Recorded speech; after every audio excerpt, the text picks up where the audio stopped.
Hello my dear friends, నేను దిలీప్ కుమార్. ఇందులో కొన్ని ముఖ్యమైన విషయాల గురించి మాట్లాడబోతున్నాను. ఎవరైతే మేనిఫెస్టేషన్ ప్రాసెస్లో ఉంటున్నారో, అంటే లా ఆఫ్ అట్రాక్షన్ కాన్సెప్ట్స్ని, అఫర్మేషన్స్ కావచ్చు, విజువలైజేషన్, గ్రాటిట్యూడ్, హోపోనోపోనో లాంటివి ప్రాక్టీస్ చేస్తూ వాళ్ళ లైఫ్లో కోరుకున్న వాటిని మేనిఫెస్ట్ చేయాలి, క్రియేట్ చేసుకోవాలనుకున్న వాళ్ళ కోసం అయితే కొంతమంది ఎన్ని ప్రాక్టీసెస్ చేస్తున్నప్పటికీ కూడా అనుకున్న విషయాల్ని మేనిఫెస్ట్ చేయలేకపోతారు. అలాగని ఆ మెథడ్స్ని ఇంప్లిమెంట్ చేయట్లేదా అంటే చాలా బాగా కూడా చేస్తూ ఉంటారు. బట్ ఎక్కడ పొరపాటు జరుగుతుంది? సో నాకు తెలుసో తెలియకో ఈ మేనిఫెస్టేషన్ ప్రాసెస్లో ఇన్వాల్వ్ అయ్యి secret book, sub conscious mind ఇటువంటి ఎన్నో పుస్తకాలు చదివి మొదట్లో నేను కూడా ఇలాగే ఫీల్ అయినా. అరే నేను ఎక్కడైనా పొరపాటు చేస్తున్నానా, అసలు ఇది పని చేస్తుందా లేదా అని ఇటువంటి ఎన్నో డౌట్లు ఉన్నాయి. బట్ ఒక విషయం ఏంటంటే, ఒకదానికి స్టిక్ అయిన తర్వాత సంపూర్ణంగా స్టిక్ అయ్యి అదే దారిలో వెళ్ళాలి, సగం సగం వెళ్ళద్దు. బట్ ఒక దారిలో పూర్తిగా అలా ముందుకు వెళ్తా ఉంటే ఆటోమేటిక్గా అందులో ఉన్న విషయాలన్నీ కూడా బహిర్గతం అవుతాయి. సో మనకు రిజల్ట్ రావట్లేదు కదా అని చెప్పేసి చాలా డౌట్లు వస్తాయి. నాకు కూడా వచ్చినాయి. అసలు ఇది నిజంగా యూనివర్స్ అనండి, దేవుడు అనండి, ఒక పవర్ అనండి, మనం కోరుకునే అన్ని కూడా మనకు చేస్తుందా అనే ఒక డౌట్ ఉండే. బట్ ఇప్పుడు అలాంటి డౌట్ ఏమీ లేదు. ఎందుకంటే ఒక విషయాన్ని పట్టుకున్న తర్వాత, ఒక విషయాన్ని నమ్మిన తర్వాత, సరే ఈ దారిలో వెళ్ళాలి అని నిశ్చయించుకున్న తర్వాత ఏదేమైనా సరే సంపూర్ణంగా వెళ్ళాలి, సగం సగం వెళ్ళదు. అది ఏదైనా సరే, మంచి దారి కానివ్వండి, చెడు దారి కానివ్వండి, అది మంచిదా చెడ్డదాన్ని కాదు, మనం సంపూర్ణంగా పూర్తి జర్నీని పూర్తి చేస్తున్నామా లేదా. సో ఈ విషయం నాకు ఒక అవగాహన వచ్చిన తర్వాత, సరే చూద్దాం, ఇందులోనే పట్టుకుందాం, ఈ లా ఆఫ్ అట్రాక్షన్ కాన్సెప్ట్నే పట్టుకుందాం. ఎందుకంటే వేరే ఆధారం లేదు. ఇప్పుడు నేను కోరుకున్నవి పొందాలి అంటే నాకు వేరే ఆధారం కూడా కనిపించట్లేదు. ఇదే కొంచెం బెటర్గా అనిపించింది. దీని మీద నాకు హోప్ ఉన్నది, నమ్మకం ఉన్నది. ఏదో కొన్ని విషయాలు జరగకపోవడం మూలన లేనిపోని డౌట్లతో దీన్ని ఎందుకు వదిలేయాలి అని అన్నా. ఆ నిర్ణయానికి వచ్చిన తర్వాత ఆహా చాలా బాగా అనిపించింది. అంటే ఏదైనా ఒక దారిలోకి సంపూర్ణంగా నడవాలి, పూర్తి చేయాలి. అది చెడ్డదో మంచిదో రైటో రాంగో ఒక విషయాన్ని ఎన్నుకున్నాం ఇక. సో పూర్తిగా వెళ్ళాలి అన్న తర్వాత అక్కడి నుంచి అసలైన స్టోరీ మొదలైంది. నిజంగా మనకు తెలుసో తెలియకో మనం సగం సగం ఉంటాం అన్నట్టు. కొన్ని పనులు చేస్తాం, కొన్ని పనులు ఏదో రిజల్ట్ ఫోకస్ చేసి జరగట్లేదని వదిలేస్తూ ఉంటాం కదా. బట్ మధ్యలో చిన్న గ్యాప్స్ వస్తూ ఉంటాయి, తెలుసో తెలియక. అయినా సరే నేను ఇందులో సంపూర్ణంగా నడుస్తా, పోతా, ఇదే దారిలో పోతా. అది మంచిది కానీ చెడ్డది కానీ, రిజల్ట్ రాకపోని అని ఒక దారికి కనుక మనం స్టిక్ అయ్యి ఉంటే ఖచ్చితంగా ఏదో ఒక జీవితంలో అద్భుతం జరుగుతుంది. అది ఏదో ఒక రహస్యాన్ని మనకు తెలియజేస్తుంది. ఇది కేవలం లా ఆఫ్ అట్రాక్షన్ కి సంబంధించింది మాత్రమే కాదు. నా జీవితంలో 70 ముఖ్యం, నేను 70 సంపాదిస్తా అనే డబ్బుకు అంకితం కావాలి. లేదంటే నాకు పిల్లలే ఇంపార్టెంట్, నేను పిల్లలను చూసుకుంటా. లేదంటే నాకు డాన్సే ఇంపార్టెంట్, ఎవరేమన్నా నేను దీనికి అంకితం అయిపోతా. అంటే ఒక విషయానికి అంకితం అవడం మొదలు పెడితే, పరిస్థితులతో సంబంధం లేకుండా మన మనసు మొత్తాన్ని కూడా దాని మీదకి తోసేస్తే, ఇదే నా జీవితం అని కొద్ది రోజులు, అట్లీస్ట్ కొద్ది రోజులు సంపూర్ణంగా అనుకోగలిగితే, అప్పుడు మన లైఫ్లో ఒక సంపూర్ణమైన ఆనందం వస్తుంది. మాటలతో చెప్పలేం కానీ లైఫ్ తెలియకుండా మంచిగా అనిపిస్తుంది. ఓకే, సో నేను చేసిన పొరపాట్లు తర్వాత లా ఆఫ్ అట్రాక్షన్లో అందుకే కొన్ని మేనిఫెస్ట్ కాకపోవడం. సో వాటిని బేస్ చేసుకుని ఆ తర్వాత సంపూర్ణంగా నేను ఆ దారికి స్టిక్ అయిన తర్వాత అదే దారిలో ముందుకు వెళ్తా ఉంటే వెనక్కి తిరిగి చూసుకున్నప్పుడు నేను కొన్ని పొరపాట్లు చేశాను అని నాకు అనిపించింది. సో ఈ పొరపాట్ల వల్లనే నేను అనుకున్నది అప్పుడు చేయలేకపోయినా అనే విషయం నాకు అర్థమైంది. అందులో ఒక 6-7 పాయింట్స్ ఉంటాయి. అందులో ఒక్కొక్కటి ఇప్పుడు నేను సరదాగా ఎక్స్ప్లెయిన్ చేస్తూ ఉంటాను, మీరు చూడండి. అందులో మీరు ఏదైనా, అంటే ఇవే కావచ్చు, ఇది కేవలం నా ఎక్స్పీరియన్స్లకి వెళ్ళి మాట్లాడుతున్నాను. ఇందులో మీకు కొన్ని కనెక్ట్ కావచ్చు, ఇది కాకుండా వేరే మిస్టేక్ ఏమైనా ఉండొచ్చు. అయితే కొన్నిసార్లు పొరపాట్లు అనేటివి పక్క వాళ్ళు చెప్తే మనకు అర్థమవుతాయి. బట్ మీరు చేసే పొరపాటుది కాదనుకోండి, బహుశా వేరేది అయ్యిందనుకోండి, అదే దారిలో కొద్ది రోజులు ముందుకు నడవండి, ఖచ్చితంగా పొరపాట్లన్నీ కూడా మాయమైపోతాయి. కానీ నడక ఆపేస్తే, అంటే ఆ దారిలో వెళ్ళడం ఆపేస్తే, ఇన్ని రోజులు చేసిన దానికి కూడా ఆ, ఏమంటారు, ప్రయోజనం లేకుండా పోతుంది. పూర్తిగా సంపూర్ణంగా వెళ్ళండి ముందుకు, ఖచ్చితంగా లైఫ్ లో ఒక అద్భుతం జరుగుతుంది. అందులో మీరు ఎక్స్పర్ట్ అవుతారు, అది మీ కంట్రోల్లోకి వచ్చేస్తుంది, లైఫ్ అంతా కూడా మీ కంట్రోల్లోకి వచ్చేస్తుంది. సో ఇప్పుడు ఫస్ట్ పాయింట్, మేనిఫెస్టేషన్ లో ఉన్న చాలా ముఖ్యమైన పాయింట్ ఏంటంటే, మనం అనుకున్నది ఏంటంటే, సీక్రెట్ బుక్ చదివిన తర్వాత నేను అనుకున్న, మన లైఫ్ లో జరుగుతున్న ప్రతిదానికి కారణం కూడా థాట్స్, ఆలోచనలు, feelings. Thoughts plus feelings create our reality అని. మన ఆలోచనలు, మన భావాలు, యద్భావం తద్భవతి అన్నా కదా, ఆలోచనలు, భావాలే మన యొక్క పరిస్థితులను సృష్టిస్తాయి, ఇవే మూల కారణం అని అనుకున్నారు. బట్ తర్వాత కొద్ది రోజుల ముందుకి నేను ప్రయాణం చేస్తున్నప్పుడు నా లైఫ్ లో స్పిరిచువాలిటీ అనేది ఎంటర్ అయింది, ఆధ్యాత్మికత. అది నా ప్రయత్నం లేకుండానే జరిగింది. ఏవో కొన్ని రకాల పుస్తకాలు రావడము, అండ్ వాటిని చదువుతూ డీప్ గా వెళ్తూ ఉండడము, ఆ, వాటి మీద మెడిటేషన్ చేయడము, ఇట్లాంటివి ఇలా వెళ్తూ ఉన్నప్పుడు ఏంటంటే, నాకు అప్పుడు అర్థమైన విషయం ఏంటంటే, మనసుకు మించినటువంటి అతీతమైనటువంటి ఒక జ్ఞానము, ఒక సోర్స్, ఒక pure awareness, source of life ఉందనే విషయం ఒక అవగాహనలోకి వచ్చింది. సో ఇప్పుడు నాకు అర్థమైన విషయం ఏంటంటే, మనం ఏదైతే ఆలోచన చేస్తున్నామో, ఆలోచన ద్వారా కాదు క్రియేట్ అయ్యేది.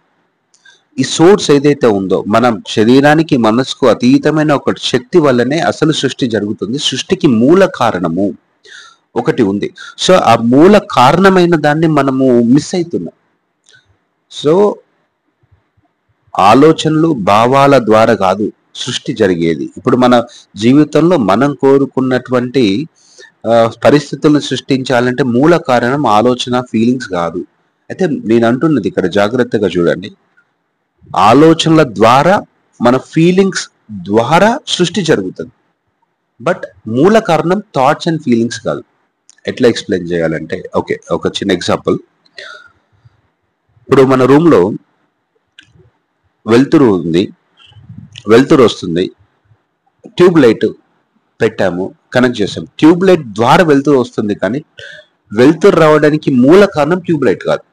మూల కారణం ఏంటంటే పవర్, కరెంట్. సో ఎప్పుడైతే ఈ కరెంట్కి ట్యూబ్ లైట్ ని యాడ్ చేస్తామో అప్పుడు వెలుతురు అనేది వస్తుంది. మీరు కేవలం అందులో పవర్ కి కనెక్ట్ కాకుండా ఎంత మంచి ట్యూబ్ లైట్ పెట్టినా సరే అందులోకి, రూమ్ లోకి వెలుతురు రాదు. అలాగే మన లోపల ఉన్నటువంటి సృష్టించే శక్తి, source of creation, source of life కి దాన్ని ఏ పేరైనా పెట్టండి, దానికి పేరు లేదు అంటారు, ఫార్మ్లెస్, నేమ్లెస్ అని అంటారు.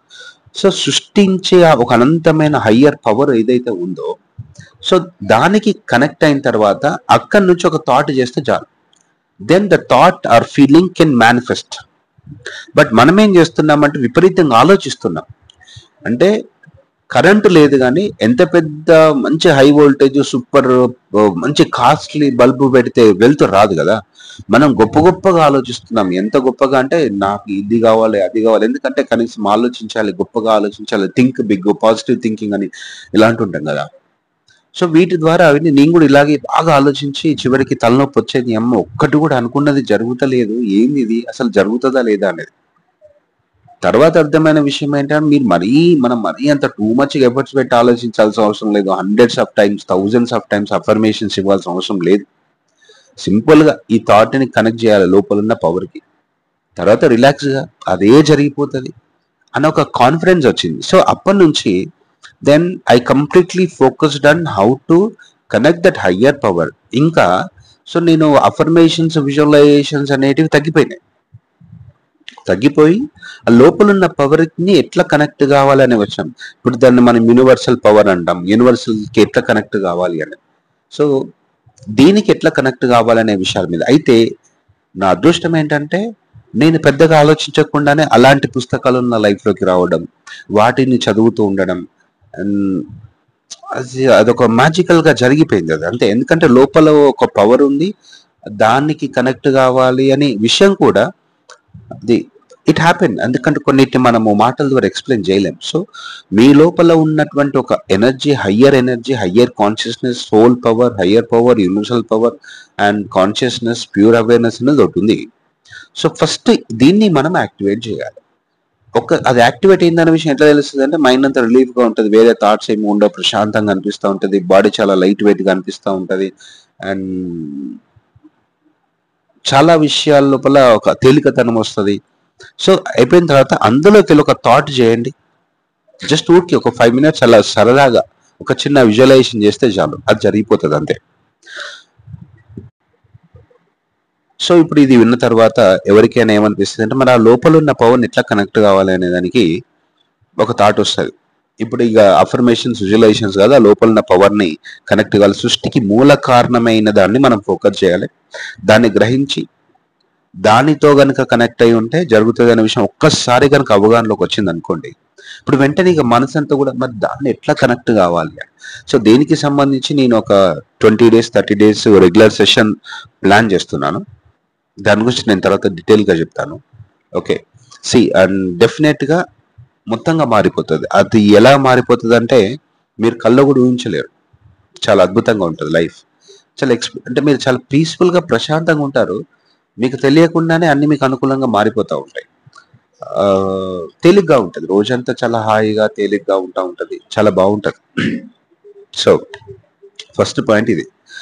ఇంకా సెకండ్ పాయింట్ ఏంటంటే, ఇది హైలైట్ పాయింట్ ఏంటంటే, సీక్రెట్ బుక్ చదివిన తర్వాత కొన్ని బుక్స్ చదివిన తర్వాత ఏంటంటే మనసులో ఎంత ఆలోచిస్తే అంతగా మనం ఒక విషయం గురించి ఎంత ఆలోచిస్తే అది అంత తొందరగానో లేదంటే అంత ఎక్కువగా మన సొంతం అవుతుంది అని. అయితే ఇక్కడే చిన్న పొరపాటు ఏంటంటే, దీన్ని బేస్ చేసుకుని ఒకటే విషయం గురించి రోజంతా ఆలోచించేది. ఇట్లా అంటే వేరే ఆలోచనలు వస్తే, వేరే థాట్స్ వస్తే రాదేమో. సో కాబట్టి ఇదే థాట్ని రోజంతా ఇట్లా పట్టుకొని ఉండాలి అని ఒక రకమైనటువంటి భయంతో, టెన్షన్ తోని మైండ్లో అంతా హోల్డ్ చేసి పెట్టేది. వేరే ఆలోచనలు వస్తే భయం అయ్యేది, లేదంటే ఈ ఆలోచన లేకపోయేసరికి అనుకున్నది జరుగుతుందో లేదో అనే ఒక భయం, టెన్షన్ నేను ఎక్స్పీరియన్స్ అవ్వడం మొదలుపెట్టిన. ఇది ఎంతమంది అయ్యారో నాకు తెలియదు కానీ, బట్ ఇంకా భయంతో ఏంటంటే ఎంత ఎక్కువ ఆలోచిస్తే అది మనకు అంత తొందరగా వస్తుంది, అది మన లైఫ్లో ఉంటుంది.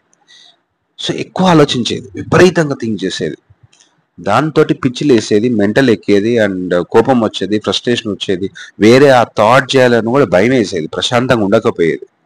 ఇక అది వచ్చేదాకా దాని మీదనే. మోర్ ఓవర్ ఏంటంటే అట్లా జరగకపోయేది.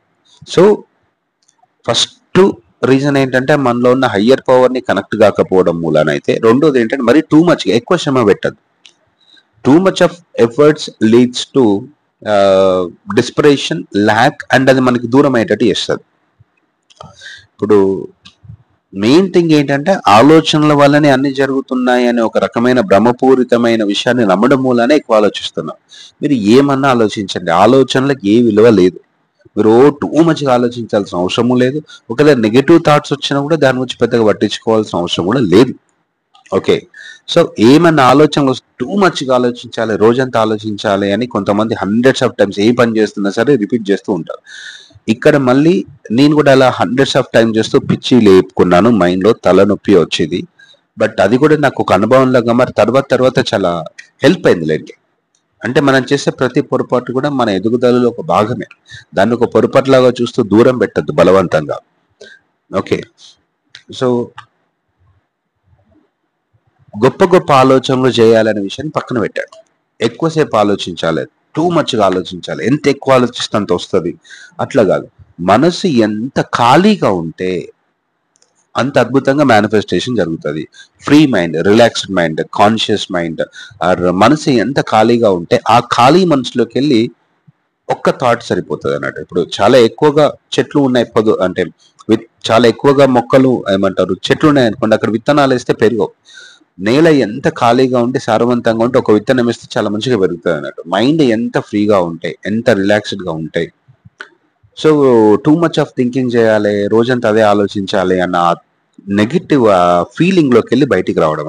ఒకవేళ నెగిటివ్ థాట్స్ వస్తే ఏమైనా జరుగుతుందేమో, ఎంత సీన్ లేదు. మీరు ఎంత నెగిటివ్గా ఆలోచించినా సరే అది జరగదు. కొన్నిసార్లు మీరు ఎంత పాజిటివ్గా థింక్ చేసినా కూడా జరగదు. ఓకే, సో ఎక్కువ ఆలోచించాలని, నెగిటివ్గా ఆలోచిస్తే అదే జరుగుతుందేమో అని భయపడము, అండ్ ఎక్కువసేపు ఆలోచించడం అనే దాంట్లోకి వెళ్ళి ట్రాప్లోకి వెళ్ళి బయటికి రావాలి. సో అండ్ మూడో పాయింట్ ఏంటంటే, ఇప్పుడు మన ఈగోయిస్టిక్ మైండ్ అని అంటారు.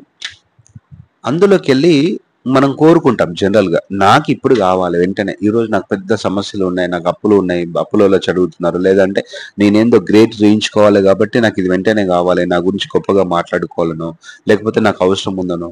సో మీ అవసరాలు కానీ, మీ ఈగోకి సంబంధించినటువంటి ఆ థాట్స్ యూనివర్స్ కానీ, డివైన్ పవర్ కానీ అవసరం లేదు. ఓకే. సో క్రియేషన్ అనేది భయం నుంచి కానీ, యాంగ్జైటీ నుంచి కానీ, లేకపోతే ఈగోయిస్టిక్ మైండ్ నుంచి ఎప్పటికీ జరగదు. సో మన లోపల ఇవన్నీ ఏమైనా ఉంటే ఖచ్చితంగా మనం కోరుకున్నది మనకు దూరం అవుతుంది. దీనివల్ల ఏం జరుగుతుందంటే మనం ప్రతిదాన్ని బాగా సీరియస్గా తీసుకుంటాం అన్నట్టు. ఎప్పుడైనా మేనిఫెస్టేషన్ జరిగేది సరదాగా, హాయిగా, పీస్ఫుల్గా, రిలాక్స్డ్గా ఉంటే తొందరగా జరుగుతుంది. బట్ ఇట్లా హాయిగా సరదాగా ఉండాలి అంటే, if you take anything very seriously, ఈ సరదాగా హ్యాపీగా ఉండడం వర్కౌట్ అయ్యే పని కాదు. సీరియస్గా ఉండడం పెద్ద రోగం. మీరు ఎంత సీరియస్గా, ఎంత గంభీరంగా, ఎంత అటాచ్ అయి ఉంటారో ఆ విషయాలు మీకు అంత ఎక్కువగా దూరం అవుతాయి. దేని గురించి కూడా సీరియస్గా తీసుకోవద్దు. అంటే ఒకవేళ అది వస్తేనే నా లైఫ్ మంచిగా ఉంటుంది, డబ్బులు వస్తానో, పేరు వస్తానో, లేకపోతే కోరుకున్న ఇల్లు, కారు, లేకపోతే పిల్లలు బాగుంటుంది, ఇవి వస్తేనే నా లైఫ్ సూపర్ ఉంటుంది, ఇవి ఉంటేనే నాకు అప్పుడు ప్రశాంతత ఉంటుంది అని వాటితోటి బాగా టూ మచ్ ఆఫ్ అటాచ్మెంట్ చేసుకొని సీరియస్గా తీసుకొని అవి లేకపోతే విపరీతంగా బాధపడుతూ ఉంటాం. సో ఇప్పుడు ఈ బాధ వల్ల ఏంటంటే మరింత బాధను మనం సృష్టించుకొని అట్రాక్ట్ చేస్తాం అన్నట్టు. సీరియస్గా తీసుకోవడం అనేది మనం అంటే ఆ, మన మేనిఫెస్టేషన్ ప్రాసెస్ని చాలా లేట్ చేస్తుంది అన్నట్టు. ఏం జరిగినా సరే అలా ఊరికే సరదాగా, అది ఎట్లుండాలంటే ఒక ఆట లెక్క ఉండాలి. బట్ మొత్తం మన జీవితం అంతా దాని మీదనే ఆధారపడి ఉంది అన్నంతగా మనం ఎప్పుడైతే దేనైతే కోరుకుంటామో అది మనకు దూరమయ్యే అవకాశం ఉంది. అయితే మరి కొంతమంది కొన్ని సందర్భాలు చెప్తారు కదా, ఇదే నా జీవితము, ఇది లేకపోతే నాకు లేదు అన్నప్పుడు అట్లా ఉంటేనే ఏదైనా వస్తుంది అని. అప్పుడు అది వస్తుంది, మిగతా జీవితం అంతా మిస్ అవుతుంది. మరి ఎందుకు అంత సీరియస్గా తీసుకొని క్రియేట్ చేయాల్సిన అవసరం ఏంది? డబ్బు కావాలి, అవును కావాలి. ఇక డబ్బు ఉంటేనే లైఫ్ మంచిగా ఉంటుంది, నా పిల్లలు సెట్ కావాలి, ఓకే నా పిల్లలు సెట్ అయితే, ఇట్లా ఒకే విషయం మీద టూ మచ్ ఆఫ్ ఫోకస్ పెడితే ఏమైతుందంటే నేను మీ జీవితంలో చాలా విషయాలు మిస్ అవుతారు. అండ్ అది వస్తుంది కావచ్చు సమ్ టైమ్స్, బట్ మీరేం మిస్ అవుతున్నారో మీకు తెలియదు. అందుకే ఒక విషయం మీద టూ మచ్ ఆఫ్ ఫోకస్ అనేది మిగతా విషయాలు దూరం చేయడమే కాకుండా, మీరు ఒకవేళ మీరు కోరుకున్న దాన్ని పొందినా మీరు దాన్ని ఎప్పటికీ ఆనందించలేదు. ఇంకా లోపల ఒక అసంతృప్తి మిగిలే ఉంటుంది. దేన్ని సీరియస్ గా క్రియేట్ చేయకండి. కాకపోతే మీరున్న పరిస్థితుల వల్ల కొన్ని సందర్భాల్లో అబ్బాయి ఇది ఉంటేనే లైఫ్ మంచిగా ఉంటుంది అని అనిపిస్తుంది. మీకు అట్లా అనిపిస్తుంది, అది భ్రమ అంతే. కానీ ఆ భ్రమలోకి వెళ్ళి బయటికి రావాలి. ఏది కూడా పెద్ద సీరియస్ తీసుకోవద్దు. ఇంకోటి, నాట్ లెట్టింగ్ గో. మనం భయంతో కంట్రోల్ చేయాలని చూస్తాం. లెట్టింగ్ గో అంటే ఏంటంటే జరిగేదాన్ని మనం జరగనియాలి. ఒకవేళ మనం జరిగేదాన్ని జరగనిస్తే కనుక మనం అనుకున్నది ఈజీగా జరుగుతుంది. కానీ మనకున్నటువంటి దరిద్రమైనటువంటి అలవాటు ఏంటంటే తెలుసో తెలియకనో మనం అన్ని కంట్రోల్లో పెట్టుకోవాలనుకుంటాం. మనం దేన్నైతే ఇంత ఎక్కువ కంట్రోల్లో పెట్టుకోవాలనుకుంటామో మన మేనిఫెస్టేషన్ అనేది అంత లేట్ అవుతుంది. ఓకే. అంటే సరే, ఒక 4 పాయింట్లు ఏమో వచ్చినట్టు ఉన్నాయి. ఇది ఇక్కడితో ఆపేద్దాం. Thank you very much. By.